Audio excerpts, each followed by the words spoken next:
is too expensive. The energy grid is not able to stay up because they don't have access to appropriate energy fuel to run their grid, and even the regional things. I heard, and I was talking to somebody, I can't remember who, but they were talking about how a friend of theirs was going to Cuba next week, and I was like, oh, that's a bad idea. Like, don't do that. So pretty wild stuff going on there, and Trump's got a lot more time left. A lot has happened in his first year, to be honest with you. And so it'll be interesting to see the amount of pressure that's put on these regimes when cut off from their monetary sources. All of that said, these people are very creative, and money is really no object for them. So they'll just print more money or something like that. I'm sure. When asked about the courts weighing in on the Emergencies Act, Liberals adjourned the meeting. It was Ahmed Hassan, and he adjourned very, very quickly, got that gavel out, and he was like, boom, boom, boom, boom, boom. We got to get rid of this meeting. We don't want to talk about that. We're getting out of here.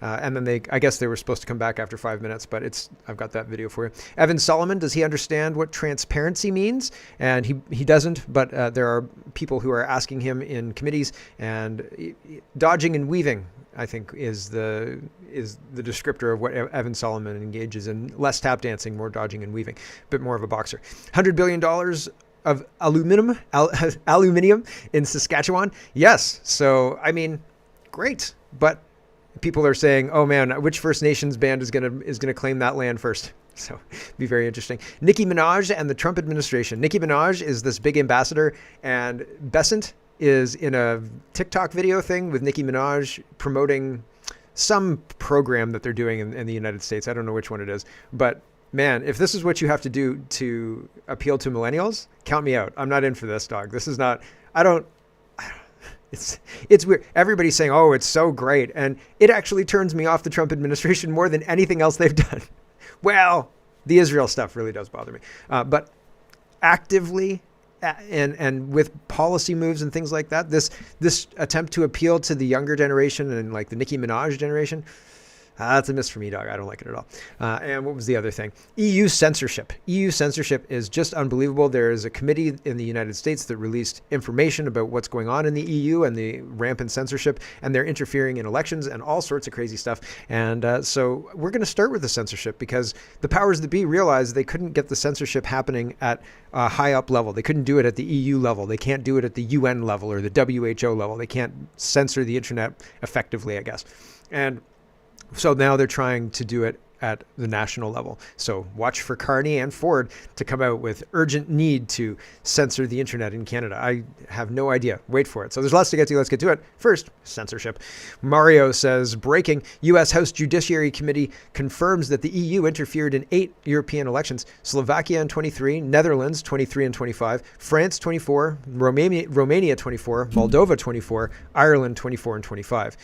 These people talk about democracy 24/7, House governance. And one important thing to remember is that the United States, their system is a republic. And so the people who go represent the individual rights of the people. They're not there to represent the republic. I think democracy's been turned, and everybody says, rah, rah, democracy is so good. We've got to have democracy and all this stuff.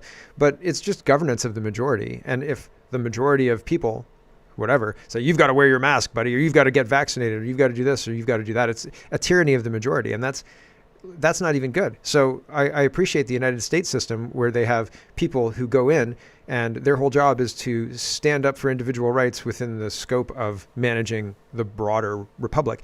And we don't have that. And it's being erased. People don't understand how this tyranny of the majority can come to pass, even though we live through it. It's wild.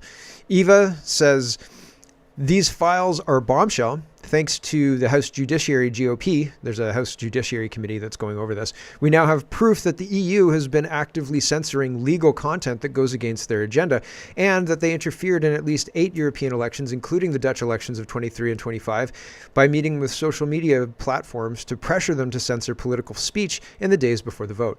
Leading up to the Dutch elections of 23, the EU Commission even made the then Dutch Interior Ministry, whatever his name is, a trusted flagger entitled to make priority censorship requests under the DSA. Quick side story. I ran in the 2019 federal election under the PPC banner, but I continued doing my show the whole time, the whole time I was running, the whole election was on there with me doing my usual show. And I got my Twitter shut down, just banned. shut down for, I think it was a week. I had backup Twitter, like I had my own personal Twitter and things like that, but I couldn't use my popular Twitter account at all. Censorship. And they did it on purpose. It was the first Twitter. They did it on purpose. It wasn't a mistake. It wasn't an accident. People were trying to flag my account. Mass flagging my account was a thing that the university was engaging in and encouraging people to do. And that's weird too, right? So, but the censorship didn't start in 23 or 25 or 22 in Europe. It's been here, and it's been here for years. And I think even years before 2019, before I got involved, that's just the first experience I had with it. So I think that it's way worse than even this is painting a picture. And this picture that they're painting here is bad, but I think it's way worse. What kind of political speech did they want to censor, you ask? Good question. Populist rhetoric. That's me. Anti-government, anti-EU content. That's me again. Anti-elite content. Me again. Political satire. Me again. Anti-migrant and Islamophobic content. I don't believe in Islamophobia, but anti-migrant, sure, me again. Anti-refugee content, anti-immigrant sentiment, me again.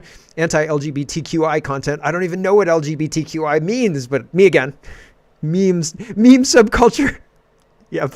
Check. I've passed this test. This wasn't a test. Oh. In other words, anything that goes against their agenda, anything remotely right-wing or conservative, anything pertaining to the disastrous migrant situation we have here in Europe. And guess what the only platform was that did not cooperate? X, of course. The same platform that the EU is fining for 120 million euros under the DSA, and the same platform that's currently having its offices raided in France. This is the type of stuff over which governments should resign and institutions like the EU should fall. Democracy is dead. Abolish the EU now. Yep, I agree. Here's one more. Burgess Group says the European Commission disproportionately targets conservative content and interferes in elections across Europe. And this is a news report that basically goes over everything that I've just talked about. But the important distinction here is it's got a link to the full report and the appendices if you're interested. So it's interesting. I've only read this part. I haven't read the full report, and I haven't even put the full report through AI to tell it to give me a synopsis. So I haven't done any of that kind of stuff. But it's here if you're interested. Link is in the description. John says the hypocrisy of van der Leyen. And so here's Ursula von der Leyen saying people would be in jail if they were in Russia, but luckily Europe has free speech, to a guy who's being arrested for speaking up. So lucky we're not in Russia, eh? Fellow conservatives. Here we go. They can be happy that they are in a free country like Finland, where the free speech is a right, where they have not any restrictions. If they would be in Moscow, they would be in jail in 2 minutes. Thank God we have a democracy. Thank God we have free speech. It's so blatant. It's so funny. As the police are arresting this guy, she's saying if he was in Russia, he'd be in jail in 2 minutes. But here, we just arrest them. What do you do after you arrest them? Next question. Leviso says, what's very interesting here, the last few years, the European Commission tried to censor speech on social media platforms with the Digital Services Act, the DSA. But it didn't really work. It caused so much outrage on X and elsewhere, thanks to all of you posting about it, that it became super unpopular. So I think the people behind this thought, okay, if we can't censor on the EU level, let's just go national. So now you see the Spanish Prime Minister, and we'll get there in a minute, announced that they will change the laws to prosecute speech on social media platforms, specifically X, and on the same day the French authorities are raiding the X offices in France. What you see here is a consistent effort to take power over social media and chat channels because they're the dominant places where we exchange thoughts now. Nobody but boomers watch a TV anymore, which they still partly control via state media, so this is their attempt at taking back control. That's, I think, exactly right. And what's going on in Spain, they're going to try and roll it out. And again, they need our consent. And by our consent, I mean they need us to feel fearful and feel like they're the only ones who can keep us safe by doing whatever they want, despite us not trusting them, right? So they need to figure out a way to convince us that what they say is hate, and you need to allow us to arrest whoever we want in order to combat, quote, hate. And so they need us on board with that. So they will do something will happen, and they'll blame somebody and say, in order to protect us from these bad people on the internet and elsewhere, we have to do X. And when the public goes, okay, protect us from these people, that's when they'll have the speech laws. And it'll last as long as they can convince the public that they're protecting them from this evil threat. But it's just like The Village. If you haven't seen The Village, spoiler alert, the elders were creating the monster in order to keep their population subjugated to the elders, right? Because the elders were the ones who knew how to deal with the monster because they were the monster. Spanish Prime Minister Pedro Sanchez just declared war on the open internet. Under the guise of safety and accountability, his government is launching a full-scale assault on free speech, specifically targeting platforms that refuse to bend the knee to state-approved narratives. In a direct hit to the freedom of reach, Spain will now criminalize the amplification of content the state deems illegal. This gives the government the power to dictate how software is written. If an algorithm happens to show a truth that makes the ruling party look bad, it's a criminal offense. Under the pretext of protecting children, Spain is banning anyone under 16 from social media and demanding real barriers for age verification. This is a massive Trojan horse for national digital ID. To, quote, save the kids, Sanchez is effectively demanding that every Spanish citizen hand over their private biometric or legal data just to scroll a feed. He has also vowed to make platform executives like Elon Musk legally accountable for what users post, effectively holding tech leaders' personal freedom hostage. It's a transparent attempt to force Silicon Valley and Austin, Texas, to build kill switches for any content the Spanish government doesn't like. Sanchez dropped the mask at the end, specifically naming Grok, the one AI committed to the unvarnished truth, alongside TikTok and Instagram for investigation. No AI is telling the unvarnished truth, right? If you ask AI a question that demands experience, like what does chicken taste like or something like that, it can give you approximations, but it doesn't know. It gives you what it's been told. So you can create any reality and tell the AI this is reality, right? This is what is real and this is what's not real. And whatever you train it to be, it will be. And because it doesn't have any experience, it doesn't know up or down. It knows what we tell it is up and down, but you could change that, right? And it doesn't know what's reality. It can only infer from what we input into it. And that's it. And so it will spit out what it's been told, the programming. John says, step one, naturalize a half million Africans to neutralize a 500,000 Spanish voters. Step two, lock down social media to silence the Spanish people. So this is Sanchez again, rolling out his free speech killing, power enshrining platform. And Ada says, the government of Spain is an entire mafia. Sanchez is one of the most corrupt leaders worldwide. His wife is prosecuted for corruption. So is his brother. His number 2 is in prison for corruption. His number 3 is in prison too. His party faces multiple corruption cases involving bribes and prostitution. There have been catastrophes with hundreds of deaths due to lack of investment in trains and weather radars. Sanchez has one of the lowest approval ratings in history, and he didn't even win the last election outright, and he governs through a coalition of losers. Now they're legalizing the status of 500,000 undocumented immigrants to buy votes, which is what I talked about before, and which is a form of vote rigging that our government is gleefully engaging in as well, okay? Spain needs to wake up or it will disappear. True of all of the West. We are in the process. We are in the midst of that happening, unfortunately. I wish it weren't so. Let's talk about money. And this is our grab bag of governance money edition before we get into the regular edition. And I don't know how far we'll get, but we'll do our best. The Reclaimer says one of the world's largest aluminium deposits has been found in Saskatchewan, worth at least $100 billion Canadian.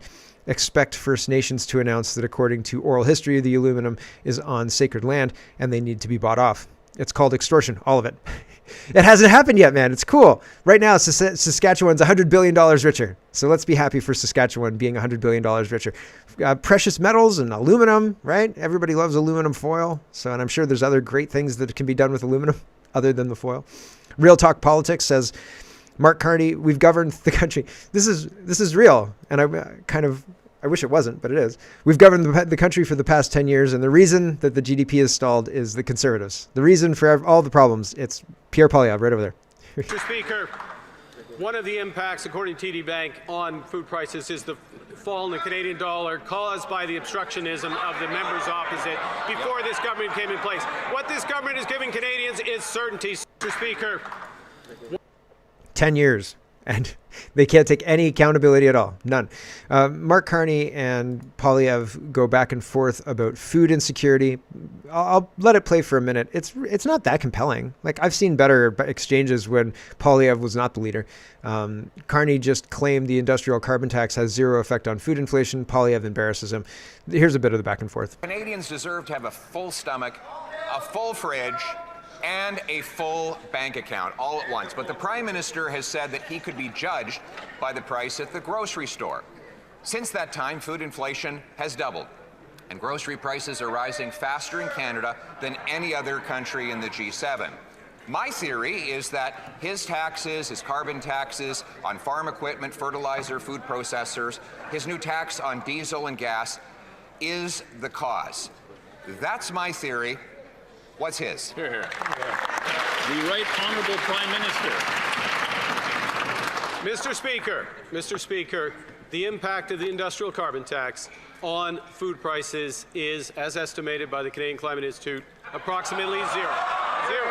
The impact of the fuel charge, which exempts diesel, which exempts gasoline, which exempts fertilizer, which exempts food processors, is de minimis. What it does do, the fuel charge, though, is support the people of the farmers of Battle River, Crowfoot, supports canola production, it supports biofuels, it supports our future. Hear, hear.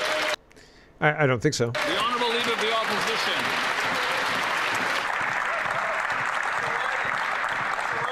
Well, now we'll have to find out if the Prime Minister is telling the truth or whether his Environment Department is telling the truth. Their document shows that he says it doesn't apply to gasoline. According to his own Environment Department, it applies to both diesel and gasoline, 7 cents a litre this year, and yes, it does apply on farmers, fishers, and others. But regardless, we have the highest food inflation in the G7. I've given my theory on why, under his leadership, Canadians are... So Poilievre is hammering Carney on food insecurity, but is not talking about the Emergencies Act being illegal.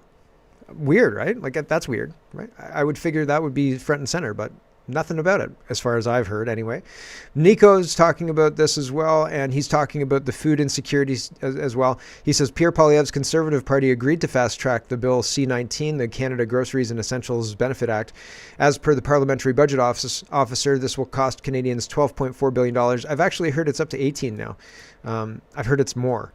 Over 6 years. That was from the food professor, and I didn't tag it because I didn't want to get muddy. Since when is printing money to fund a Band-Aid solution that doesn't address the root problems a conservative value? Great question. It's not, right? And it's weird because they don't address the actual issues. They give you something for the symptom, right? Oh, groceries are too expensive. Here's some money back. You took way more than that from me, like way more. Can you fix the potholes? Darren says they're killing us. Manufacturers cut jobs for the 15th month in a row as cost of doing business soars under the Labour Party. Yeah, they're doing this on purpose. It's a managed decline. That's the point. That's what they're doing. And people either don't see it or don't want to see it, I think. The food professor says, this is Mark Wiseman, Canada's next ambassador to the United States. The Bloc Québécois believe he should be formally questioned in the House of Commons before taking that diplomatic post. Why? Apparently he's not a fan of supply management. This should get interesting. So supply management artificially makes we dump 1 billion liters of milk. If that 1 billion liters of milk was able to be sold by the farmers or maybe turned into baby food or, baby formula, something like that, all sorts of things they could do. Our milk would potentially cost less, right? Well, not if they took the 1 billion liters and turned it all into baby food, but if they took some of it and then the rest went into the regular supply, the milk would cost less because there's so much supply. There's so much milk, right? And if we have all these cows and they're making all that milk, why are we paying so much for milk? Because of this program, the supply management program? Yikes. So if Trump wants to get rid of supply management and says you don't have an economy anymore, Canada will be crushed, or you can get rid of supply management, and we get rid of supply management, that'll be good, probably. Right? People have other opinions. I'm sure you can still buy Canadian milk if you want to buy Canadian milk, and having the American milk on the shelves will force Canadian milk to be competitive, hopefully, right? And you unwind supply management over a number of years. You can't unwind it like that. It has to take 5 to 10 years to pay everybody a quota and all the rest of it. But fundamentally, it has a potential to strengthen the offerings that people are making and even make more money for the people who are trying to protect their asset of quota. So this should get interesting if the United States really turns the screws, and they have the leverage to do that. We might see some actual changes in Canada. Maybe. We'll see. But then what happens when Trump's gone? I don't know, man. I'm concerned. Barbara says this sounds eerily like what Greece did during its debt crisis, forcing pension funds and banks to bail out national priorities, leading to massive losses for retirees. Thoughts? CTV News says Ottawa wants to get banks, pension funds involved in affordable housing, according to the minister. And the pension fund is already run by the WEF, and the banks, I'm sure they're involved in affordable housing, because I'm sure there's bank to be made there, and the banks want to make money. That's what they're in the whole business for. I'm going to show you this, and then I'm going to have to say goodbye to the stream. This is Anita Anand and Ahmed Hassan shutting down any questions about the Emergencies Act, and Ahmed Hassan just jumps all over it. He's like, as soon as he understands the direction the question is going, he's like, adjourned. This meeting is adjourned for 5 minutes. We are going away. Everybody out. We got to cool down. We got to calm down. We got to refocus. Here we go. Mean that we're not addressing issues relating to human rights and international law. You've answered my question. I guess now that the Federal Court of Appeal has ruled that, in fact, your government trampled on those rights here at home. I'm sorry. I want to give you the opportunity to say if you would like to change your opinion. To suspend the meeting. Let's suspend the meeting for 5 minutes so that we can get back in order. This is not a stage for us to... Right. Let's get back in order. Let's get not out of order. We got it back in order, says Ahmed Hassan. Let's not talk about the Emergencies Act and how the Liberals broke the law. Nobody's been held accountable. Nothing to see here. Weird, right? Super duper weird. If we can't solve small problems, we can't solve big problems. And we can't even agree on what to serve at the meeting, right? There's no agreement anywhere. Our entire system is broken, and I think it's corrupted by people who are bad actors and who want to corrupt it. And I think that until we find a path through this, we are going to suffer. And I hope I'm wrong about that. And thanks